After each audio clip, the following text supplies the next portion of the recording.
What's up, Internet Basketball Junkies? Today we are looking at my favorite drills to use to develop your team defensive system. I'm a big shell defense guy, which you're going to find out in this video, but also there's some supporting drills that I think are interesting and teach some of the smaller details of how your team would play defense within your team structure. Enjoy the video. Phase of our full shell defensive drill. We call this phase closeout and kill. Each player starts with the ball in the paint, they fire the ball out to their matchup on the perimeter and make a closeout. They creep up into the ball handler to apply ball pressure. Then they mirror and trace the basketball. The offense is guided to catch, hold the ball for a moment, and then move it around so the defense can trace with their hands.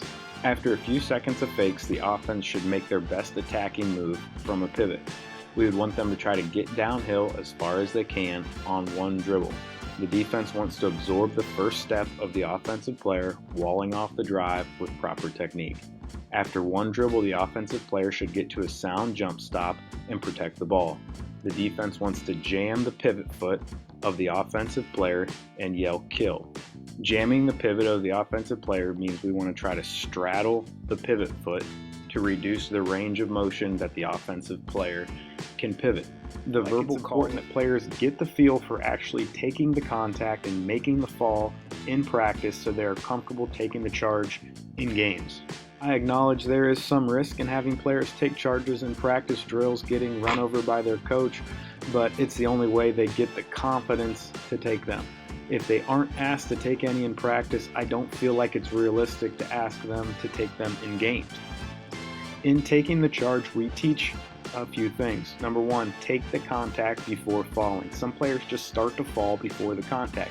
You need to actually take the hit, and then you need to sell it. You sell it by yelling. Players need to audibly get the official's attention in case they aren't focused on the contact when it happens. We actually have the players practice their yell before they take any reps of taking the charge, and then they're adding the yell into the impact as it happens. The third thing we teach about the charge is when falling, players need to fall on their butt. If they use their hands to brace the fall to the floor, we make them run alignment for the day, and the team on the perimeter fills those spots, and the team on the inside then matches with their personnel. The desired position to be in is inside position. The defensive rebounding team in the drill, whichever team gets the rebound takes that inside position, and whoever doesn't get the rebound has to run a down and back in 11 seconds. One player on the outside designates themselves as a non-crasher on each shot. This gives the inside team the advantage on positioning and on numbers. The player matched up to the non-crasher who raises his hand to signify he is not crashing should use a crackdown technique. This effectively double teams one of the offensive rebounders. We want to breed competition with this drill. We do this through the scoring system and also making the players want to avoid the conditioning penalty for not getting each rebound. The live phase of the drill. The offense and defense are both 100% live, and there is no boundary, using the entire length and width of the court. This is a phase C drill, meaning we are applying the skills that we've learned in phases A and B into live play. In this initial segment of the live drill, we instruct the ball handler that he is not allowed to use change of pace moves, only change of direction. We want the ball handler to develop his change of direction moves, and we want the on-ball defender to develop his technique of turning his step slide into a sprint when it's needed to get back in front of the ball handler. The ball handler does not slow up if he beats the defender. He goes on to finish. In this part of the progression, we want to emphasize to the offensive player that he needs to take pride in his shot creation at the end of the rep. Players are getting tired playing full court one-on-one. Multiple guided technique-based steps within the drill before finishing with a one-on-one stop.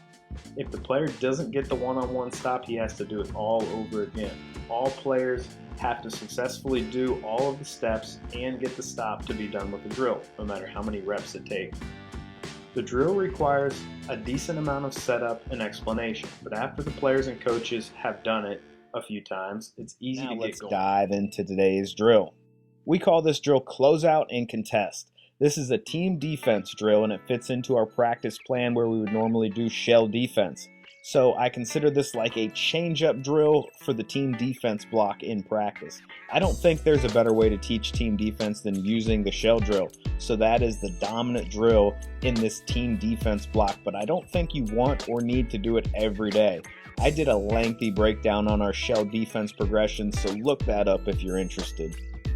I really do think the shell defense drill is king for team defense. I've taken over 2 programs, and when I started at each new program, we would do the shell defense progressions for at least 30 minutes every practice for at least the first few months.